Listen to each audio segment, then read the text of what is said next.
It's extremely popular for people to go on low carb diets when they're trying to lose fat. And for some people that works really well, and for others it doesn't. And it's for the people that doesn't that this video is really kind of for. So there's a few reasons why low carb diets might not work. One of those reasons is that when you go on a low carb diet, you tend to up your fat intake.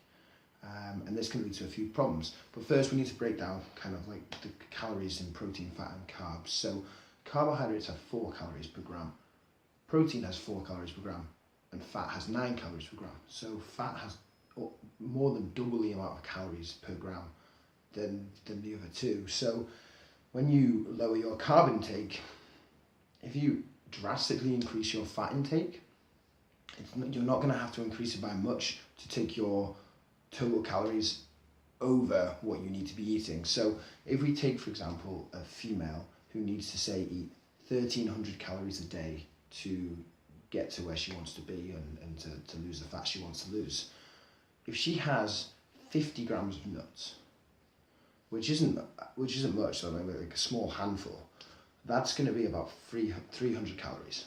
So of her 1,300, she's just used 300 of them on 50 grams of nuts. If you have more than 50 grams, let's say some people eat 100 grams a day throughout the day, like spread out, that's 600 calories. That's almost half of your daily food intake on nuts.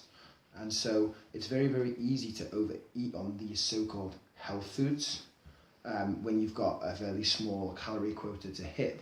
Now, if we take carbs, for example, the problem that people tend to have with carbs is if you eat sugary carbs, if you eat like what typically most people class as junk food on a regular basis, like lots of sweets and things like that, which are full of sugar and not much of anything else, then you tend to crave more food.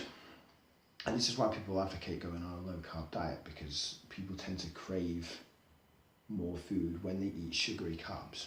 Fair enough. But if you're eating whole processed carbs, like rice and oats, and maybe even wholemeal bread if you can handle it very well, then you probably won't get those same sort of cravings as you would of sugary foods.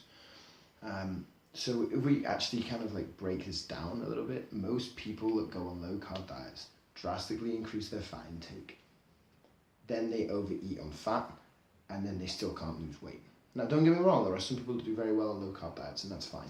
But there are many people in my experience, people from where I've worked with, that low carb diets just don't work very well for them. And we're better off actually dropping their fat intake a little bit, bumping up their carbs, and going about it that way. Because fat is so calorie dense, it's very, very easy to overeat. Very, very easy to overeat your calorie quota without even realizing that you're doing it. And with carbs, you can pretty much have double the amount of carbs as you can fat for the same amount of calories. So why don't we try and balance both of them out, as opposed to just saying, okay, I'm not eating any carbs. Like, we don't have to be that restrictive necessarily to get you the results that you want to be. So, you know, there's two ways of looking at it. You can be completely restrictive and say, I'm not eating any of them, or you can be a little bit more moderate about it and be like, okay, well, if I lower my fat intake a little bit, I can still have some carbs, and that's still going to help me reach my goal as long as I stay in my calorie quota for the day. So that's really why people on low carb diets sometimes fail, and why it may not actually be the best choice for you for fat loss.